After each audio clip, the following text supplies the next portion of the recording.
नमस्कार दोस्तों, OCA network में आपका स्वागत है। मैं हूं ओमकार चौधरी। एक दिन पहले ही मध्य प्रदेश हाई कोर्ट की इंदौर बेंच ने एक महत्वपूर्ण और ऐतिहासिक फैसला सुनाया है। महत्वपूर्ण इसलिए कि 2003 में एएसआई ने एक बड़ा विवादास्पद सा आदेश जारी कर दिया था, जो सबको दिखाई दे रही थी धार भोजशाला कि वो हिंदुओं का ही स्थल है। और इतिहास में भी इसका उल्लेख है, बहुत सारी चीजें उसके बारे में वेल नोन है, कोई ऐसा नहीं है कि दबी छिपी बात है। उस पर लंबी सुनवाई के बाद 1995 से लेकर के अब 2026 में आकर के इस पर फैसला आया है और इसमें कहा गया कि ये हिंदू मंदिर ही है और यहाँ हिंदुओं को ही पूजा करने का अधिकार है, मुसलमानों को नमाज पढ़ने का अधिकार नहीं है। और उनके लिए यही धार में ही कहीं दूसरी जगह उपलब्ध करा दी जाए सरकार के द्वारा, ताकि वो वहां जाकर के नमाज पढ़ सके। अब इसको लेकर के भी तमाम तरह की बातें की जा रही हैं कि ये अनादर एक ऐसा आदेश दे दिया गया, लेकिन चलिए, कोर्ट की व्यवस्था है। तो आज भोज धर्मशाला पर कुछ ऐसे तथ्य जो पब्लिक डोमेन में तो हैं, लेकिन जिनकी चर्चाएं बहुत कम होती हैं, तो उन पर चर्चा करने के लिए, उनको बताने के लिए मेरे साथ जुड़ रहे हैं इनका अपना एक चर्चित यूट्यूब चैनल है, वयम भारतम, व्लॉगर भी हैं और अपना कारोबार भी करते हैं। तो श्रीरंग जी जुड़ रहे हैं हमारे साथ। श्रीरंग जी, बहुत स्वागत है, नमस्कार। धन्यवाद ओंकार जी, आपको नमस्कार, आपके सभी श्रोताओं दर्शकों को नमस्कार। और it's really nice of you to have me called here. Thank you. बहुत धन्यवाद आपका इन शब्दों के लिए। तो मैं आपसे ये जानना चाहता हूं कि जो हम सर्च करते हैं तो हमें पता लगता है कि ये राजा भोज के द्वारा निर्मित की गई है, संस्कृत विद्यालय के रूप में निर्मित की गई थी। यहाँ सरस्वती देवी का वास माना गया था। एक वाग देवी की यहाँ प्रतिमा भी थी, जो शायद 17वीं 18वीं सदी में अंग्रेज अपने साथ लंदन ले गए थे। वहाँ म्यूजियम में वो प्रतिमा अभी भी रखी हुई है। तो ये पूरा मामला एक्चुअल में विवादों की जद में कब आया? ये जो एक इतिहास सामान्यतः हम सभी जानते हैं कि राजा भोज ने जो इसको बनाया वो करीब 1034 की बात है। और इस मुख्य विषय पर आने के पहले थोड़ा सा मैं महाराज भोज के बारे में बता दूं कि महाराज भोज के बारे में भी जानकारी लोगों को बहुत कम है। तो महाराज भोज प्रतापी राजा थे, वीर थे, बहुत अच्छे सेना नायक थे, ये तो सब था ही, पर वे बहुत विद्वान थे। ऐसा माना जाता है कि उन्होंने करीब 80 पुस्तकें लिखी और करीब 50-55 पुस्तकें तो उपलब्ध है, और वो बड़े अलग अलग विषयों पर है। ज्योतिष पर है, सिविल इंजीनियरिंग पर है। उनकी समरांगण सूत्रधार के नाम से जो सबसे प्रसिद्ध पुस्तक है, उसमें सिविल इंजीनियरिंग, मूर्तिकला, इसके इतने फाइन डिटेल्स उन्होंने दिए हैं कि अगर आपको इतना बड़ा स्ट्रक्चर खड़ा करना है तो प्लेटफॉर्म कितना बड़ा होना चाहिए से लेके तो मूर्तियों के संबंध में कि प्रोपोर्शंस क्या होने चाहिए, एक एक चीज उन्होंने श्लोकों के माध्यम से स्पष्ट की हुई है। तो वो बड़े विद्वान व्यक्ति थे और उनके राज्यकाल में उन्होंने शिक्षण व्यवस्था को बहुत प्राथमिकता दी, बहुत प्रायोरिटी दी, और वो इस बात के बड़े पक्षधर थे कि पूरा समाज सुशिक्षित होना चाहिए। इसलिए उन्होंने अपने राज्य में इस विद्यालय, महाविद्यालय, इन सबको बहुत महत्व दिया और इनको बनाया। उसमें से एक ये भोजशाला बनी, और जिसमें संस्कृत पढ़ाया जाता था। संस्कृत के अलावा एस्ट्रोनॉमी, एस्ट्रोलॉजी, ये विषय भी वहां पर पढ़ाए जाते थे, अन्य विषय भी पढ़ाए जाते थे। और साथ में उन्होंने, जैसा कि अपने यहाँ का एक कल्चरल चलन है, वहाँ एक मंदिर भी बना वाग देवी का, और बहुत सुंदर वाग देवी की प्रतिमा वहां पर बनाई गई और वो वहां पर स्थापित की गई। और ये चलता रहा क्रम।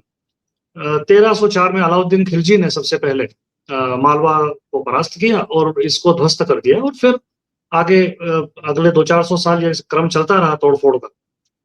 अब तोड़फोड़ का क्रम चलता रहा तो मोहम्मद खिलजी तक बात आ गई, और उन्होंने यहाँ पर ये कमाल मौला का मकबरा बनाया।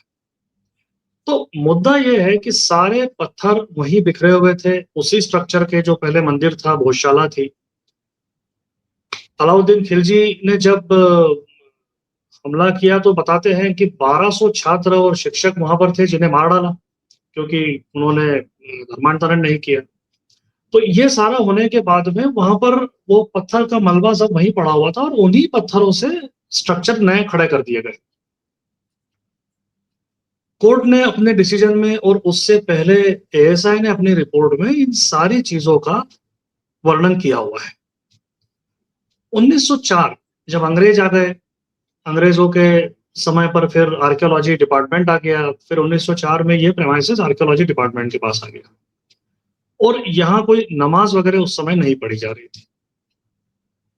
अब जो स्थानीय लोग बताते हैं धार के, वो जानकारी यह है कि 1935 में एक बार ऐसा कहते हैं कि यहाँ के जो राजा थे, पवार वंश का यहाँ राज था उस समय, जो कि बाजीराव द्वारा बाद में मालवा में कहीं होलकर, कहीं सिद्धिया, कहीं पवार ऐसा था। तो धार में पवार लोग थे, उनकी राजधानी थी। तो उनकी कुछ तबीयत खराब हो गई, उनका स्वास्थ्य खराब हो गया था, और गांव के लोग, नगर के लोग उनके स्वास्थ्य के लिए कामनाएं कर रहे थे। उस समय मुस्लिम समुदाय ने भी कहा कि हम भी चाहते हैं कि इनके लिए प्रार्थनाएं करें, लेकिन हमारे पास ऐसा कोई अलोकेटेड स्थान नहीं है। तो बताया जाता है कि उस समय किसी ने ये कहा कि भाई ये यहाँ कर लीजिए आप, ये भी खाली जगह पड़ी। तो वहां वो प्रार्थनाएं हुई और वो थोड़ा बहुत क्रम चलने लगा। जब क्रम चलने लगा तो फिर कुछ डिस्प्यूट वाली बात आई। डिस्प्यूट वाली बात आई तो महाराज ने कहा कि चलो हम आपको एक मस्जिद बना देते हैं। तो इन्होंने एक मस्जिद बना दी, जो जिसे आज भी रहमत मस्जिद के नाम से जाना जाता है। तो वो मस्जिद अलग से बन गई, यहाँ पर नमाज का क्रम भी बंद हो गया और शांति हो गई एक तरह से। 1962 में एक व्यक्ति द्वारा पिटीशन लगाई गई मुस्लिम समाज से कि हमें यहाँ पर 5 वक्त की नमाज पढ़ने का अधिकार दिया जाए। लेकिन बाद में उसमें उन्होंने उस केस को परस्यू नहीं किया, इसको कहना चाहिए, अपना पक्ष रखना और वो सब नहीं हुआ। तो जिसको लीगल भाषा में डिसमिसल बाय डिफॉल्ट वाली जो बात होती है, जो अभी हमने सबने ये केजरीवाल वाले मैटर में भी देखा कि डिसमिसल ऑफ केस एक और चीज होती है, तो वो वाली बात हुई, डिसमिस हो गई याचिका जो है। निर्णय नहीं आया उस पर, जबकि कहा यह जाता है कि उस समय जो राज्य सरकार, केंद्र सरकार ने जो रिपोर्ट जब कोर्ट ने मांगी थी इस विषय पर याचिका लगने के बाद, तो उसमें रिपोर्ट्स में दोनों में यही था कि ये मंदिर है, भोजशाला। तो वो हो सकता है कि उसी समय कोर्ट का निर्णय ही आ जाता अगर वो केस परस्यू होता तो, और बात वहीं खत्म हो जाती। पर चूंकि इस पक्ष ने वो उसको परस्यू नहीं किया, तो फिर वो मामला निर्णय के रूप में नहीं आया, याचिका डिसमिस हो गई। और फिर ये स्टेटस को चलता रहा 1989 इफ आई एम करेक्ट, कि वहां तक ये चलता रहा। और फिर तब तक भारत का राजनीतिक परिदृश्य काफी बदल गया। वोट बैंक की राजनीति भी अपनी जगह काफी एक मजबूत स्वरूप में आ गई थी। तो उसकी वजह से कहिए जो भी कहिए, लेकिन 89-90 के आसपास वहां पर नमाज वगैरह पढ़ना कुछ शायद चालू हुआ, या बीच बीच में उसको लेके फिर बड़े संघर्ष भी हुए, क्योंकि आपको अगर ध्यान हो तो 90 का दशक बड़ा वोलेटाइल था इस मसले को लेकर। इसमें काफी बार इसको लेकर अनरेस्ट भी हुआ नगर में, और एक बार काफी बड़ा एक अनरेस्ट का ये हुआ था जिसमें कुछ लोगों की मौत भी हुई थी। तो वो सब चलता रहा, और वो चलने के बाद में कुछ ऑर्डर्स बीच में आए पहले, जिससे कि हिंदुओं के राइट्स कुछ रिस्ट्रिक्ट हुए, और फिर 2003 में ये एएसआई के चीफ का ऑर्डर आया, जिसके चलते मंगलवार शुक्रवार का जो ये एक बाइफर्केशन था वो चालू हुआ। तो ये इसका एक ब्रीफ हिस्ट्री है, जो ये सारी जो पीछे की बातें हैं, इस पे ज़रा चर्चा कम होती है। तो एक दृष्टि से कहें तो जैसे अभी इस बार जो अदालत ने ऑर्डर दिया है, तो इसमें जैसे राम मंदिर के ऑर्डर में उन्होंने स्पष्ट किया था कि एक अलग ज़मीन दी जाए। लेकिन यहाँ अदालत ने ऐसा कहा नहीं है कि अलग ज़मीन दी जाए। अ, आदेश में उन्होंने कहा है कि ये ज़मीन शासन से माँगी जा सकती है, ली जा सकती है। अदालत का ऑर्डर जो स्पष्ट ऑर्डर है, वो सिर्फ़ इस बात के लिए है कि यहाँ पर नमाज़ अदा नहीं की जाएगी, यहाँ पर सिर्फ़ पूजा अर्चना चलेगी। जी। बिल्कुल सही बात आप कह रहे हैं। और कहा ये गया है संभवतः कि मुस्लिम अगर चाहें तो दूसरी जगह मांग सकते हैं सरकार से, एग्ज़ैक्टली। वो और उसको अदालत ने कोई हाँ, आदेश नहीं दिया है। गलत तरीके से इंटरप्रेट किया जा रहा है। बिल्कुल। तो ये और जो इसमें जी, जी, नहीं आप बोलिए प्लीज़। तो मैं ये कह रहा था कि सबको पता है कि 13वीं-14वीं शताब्दी में अलाउद्दीन खिलजी ने जब मालवा पर आक्रमण किया था, उस समय बहुत सारे इस तरह के हिंदुओं के, सनातनियों के धर्म स्थलों को क्षतिग्रस्त किया था, जिनमें ये भी है। और उसके बाद फिर लगातार जो दूसरे लोग आए, सुल्तान दिलावर खान गौरी, महमूद खिलजी, इन सब ने भी वही सब किया। और अकेले यहाँ धार इलाके में ही किया हो ऐसा नहीं है। देश के अलग-अलग हिस्सों में सीताराम गोयल की तो एक किताब है जिसमें कहा गया कि करीब 3000 के आसपास सनातनियों के धर्म स्थल हैं, जिनको तोड़ा गया, भ्रष्ट किया गया, और वहाँ पर दरगाहें या मस्जिद या इस तरह की चीज़ें जो है वो बना दी गई। जी। तो ये कांग्रेस के शासनकाल में, जहाँ तक मुझे याद है 2003 में जब ये एएसआई का आदेश आया कि भाई यहाँ नमाज भी अता की जाएगी और सप्ताह में एक दिन हिंदू भी पूजा कर सकेंगे। उस समय जी। संभवतः कांग्रेस की सरकार थी, दिग्विजय सिंह दिग्विजय सिंह जी, मुख्यमंत्री। जी। जी। तो ये सारे विवादों की जड़ एक तरीके से कांग्रेस शासन में ज्यादा इसका हाँ, विद्रूप मतलब रूप सामने आया। कहीं न कहीं वोट बैंक की राजनीति उसके पीछे रही होगी डेफ़िनेटली। और मामला इतना स्पष्ट था कि वास्तव में वहाँ जाके जब खड़े होते हैं तो मुझे लगता है कि बच्चा भी बता देगा 5 मिनट में कि ये, क्योंकि इतना स्पष्ट है सारे। अच्छा, पत्थरों की आकृतियाँ हैं। इसमें ओंकार जी, जो सर्वे हुआ, जो हाई कोर्ट के आदेश पर मार्च में लास्ट ईयर, वो भी बड़ा एक कॉम्प्रिहेंसिव डॉक्यूमेंट है। मतलब एएसआई ने जो सर्वे करवाया वो 2200 पेज की रिपोर्ट है उनकी। और उस 2200 पेज की रिपोर्ट में उन्होंने एक-एक एस्पेक्ट को क्लियर किया है, जो वहाँ पर उनको मिला। शिलालेख मिले, शिलालेख पर संस्कृत में, प्राकृत में, नागरी लिपि में चीज़ें लिखी हुई है। कुछ पढ़ने में आती है, कुछ पढ़ने में नहीं आती है क्योंकि उनको घीस दिया गया, उनको डिस्ट्रॉय कर दिया गया है। डिस्ट्रॉय करने के प्रयास हुए, वो पूरी तरह डिस्ट्रॉय नहीं हो पाई। इन्हीं पत्थरों को नीचे फर्श के ऊपर बिछा दिया गया है।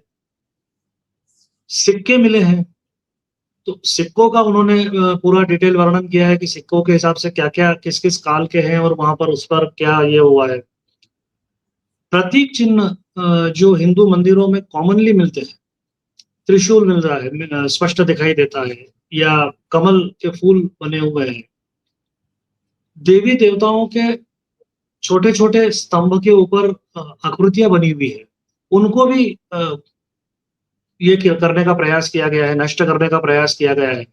कुछ नज़र आते हैं, कुछ नज़र ठीक से नहीं आते हैं, किसी के हथियार नज़र नहीं आते हैं।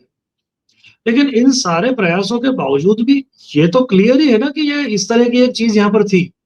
इन्हें उसमें तो कोई डाउट नहीं है। इतना सारा करने के बावजूद भी आप जो उसका मूल स्वरूप है, उस मूल स्वरूप को तो नहीं बिगाड़ पाए, या उन उन कलाकृतियों की जो मूल संरचना है, वो कुछ कंप्लीटली खत्म कर दिए, लेकिन बहुत सारे वहाँ पर पड़े हुए हैं, या बहुत सारे भिन्न दीवालों पर आज भी चित्र नज़र आते हैं। तो एएसआई ने, कोर्ट ने इतना क्लियर ऑर्डर दिया था एएसआई को कि परिसर के अलावा परिसर के पेरिफेरी कुछ मेरे ख्याल से 30 मीटर या 50 मीटर उन्होंने कहा था कि उसको भी आपको स्कैन करना है। और ये सारी स्कैनिंग जो है ये बेहद हाईटेक जो आजकल जो उपलब्ध है चीज़ें, सो मतलब स्कैन करके ज़मीन के अंदर की चीज़ें पता करके, तो जितना कम चीज़ों को इंटैक्ट रखकर भी जिस तरीके से पता लगाया जा सकता है, वो सर्वे बहुत कॉम्प्रिहेंसिव था। अच्छा, उस सर्वे के दौरान, पूरे सर्वे के दौरान एक हिंदू पक्ष का प्रतिनिधि, एक मुस्लिम पक्ष का प्रतिनिधि, वो भी वहाँ पर मौजूद थे। तो ऐसा कोई उसमें किसी प्रकार की हैंकी-पैंकी होने की संभावना नहीं थी। उसमें मुस्लिम प्रतिनिधि भी थे एएसआई के टीम में, उनकी टीम में। तो बहुत ट्रांसपेरेंट, बहुत कॉम्प्रिहेंसिव और बहुत कंक्लूसिव। वो सर्वे रिपोर्ट में भी उन्होंने कोई किसी प्रकार की कोई एम्बिग्विटी, कोई कंफ्यूजन नहीं रखा है। तो उन्होंने बहुत क्लियर ये कहा है कि ये सारे एविडेंसेस जो हैं शिलालेखों के आधार पर, संस्कृत के ग्रामर के चार्ट जैसे बने हुए हैं सर्कुलर चक्र के उसके रूप में, वो जो वहाँ पढ़ाई जाती थी, बहुत सारी ऐसी चीजें मिली और उसके आधार पर उन्होंने कहा है कि ये 100% मंदिर था और उसी रिपोर्ट को आधार बनाकर न्यायालय ने भी ये फैसला किया। ऐसा लगता है कि जहां-जहां सर्वे के आदेश होते हैं, जैसे ज्ञान-वापी में भी दिया गया था जी, और उसका बड़ा विरोध किया था इन्होंने। करेक्ट। इन्होंने कहा कि सर्वे की ज़रूरत क्या है? यहाँ धार में भी ऐसा ही हुआ था क्या? विरोध किया इन हाँ, लोगों ने शुरू? विरोध तो होता ही है, विरोध की जगह, लेकिन चूँकि न्यायालय का आदेश इतना स्पष्ट था कि न्यायालय के आदेश के बाद ही सर्वे हो पाया। पर न्यायालय का आदेश इतना स्पष्ट था कि उसमें बहुत ज़्यादा संभावना नहीं थी और वो सर्वे मेरे ख्याल से if I am correct 98 days चला है। न्यायालय ने जो समय दिया था उससे कुछ ज़्यादा दिन चला है और इतने उसमें एविडेंसेस उन्होंने खड़े किए अलग-अलग कि जिसका कोई जवाब देना बड़ा मुश्किल था, उसपे संदेह खड़ा करना बड़ा मुश्किल था। प्रयास बहुत हुए बाद में, फिर सलमान खुर्शीद ने भी अपने तर्क दिए।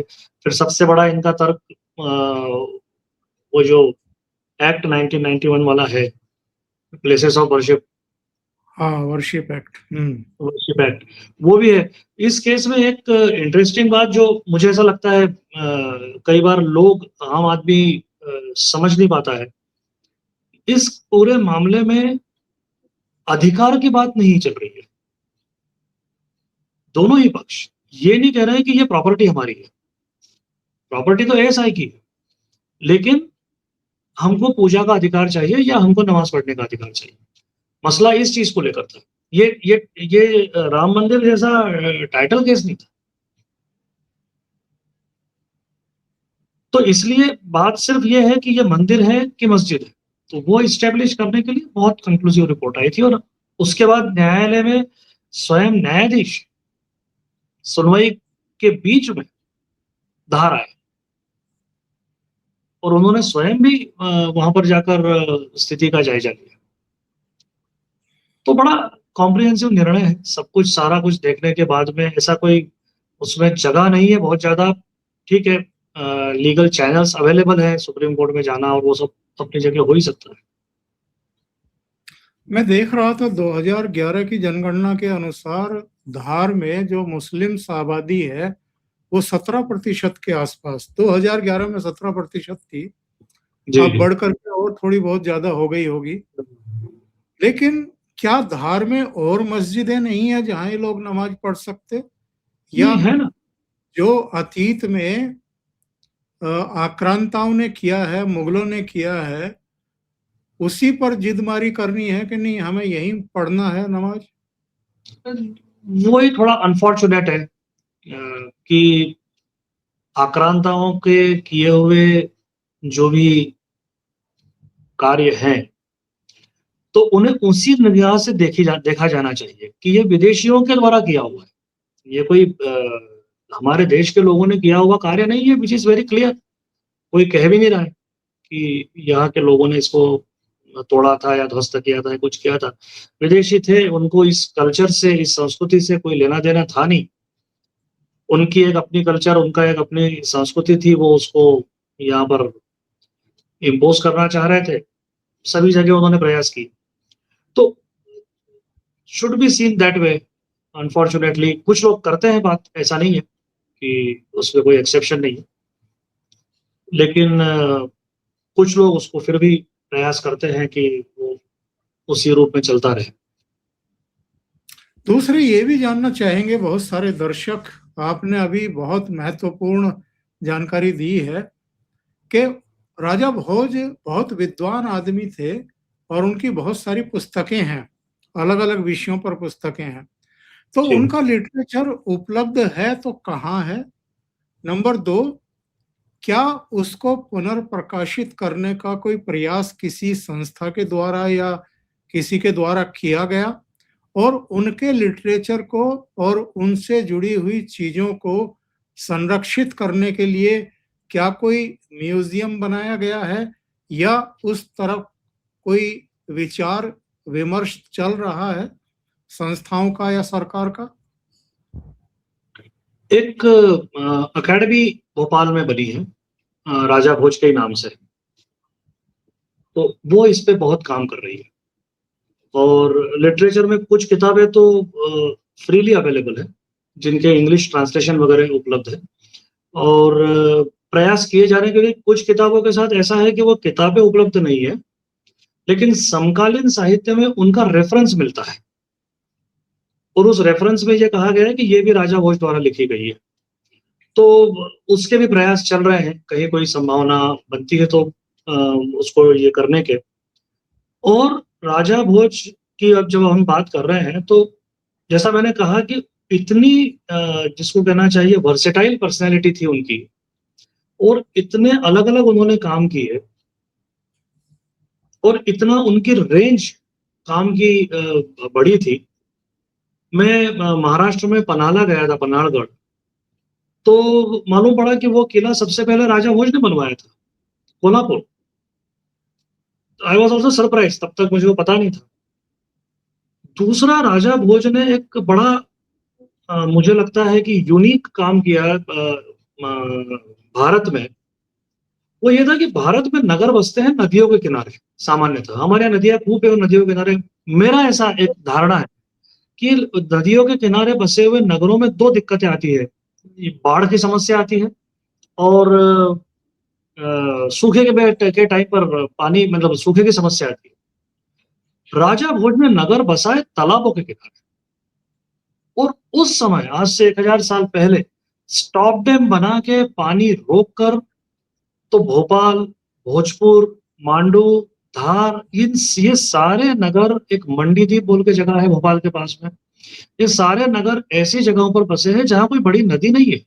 सोर्स ऑफ वाटर जो है वो तालाब है, और तालाबों का वो एक ऐसा पूरा वाटर सिस्टम बनाते थे, मैनेजमेंट था, कि जिससे एक तालाब का ओवरफ्लो दूसरे तालाब में जाता था। तो इस वजह से तालाब के, मतलब बाढ़ की समस्या से भी प्रजा को छुटकारा मिलता था, और चूंकि पानी का स्टोरेज था काफी अच्छा, तो सूखे में भी एक काफी लंबे समय तक पानी की दिक्कत नहीं आती थी।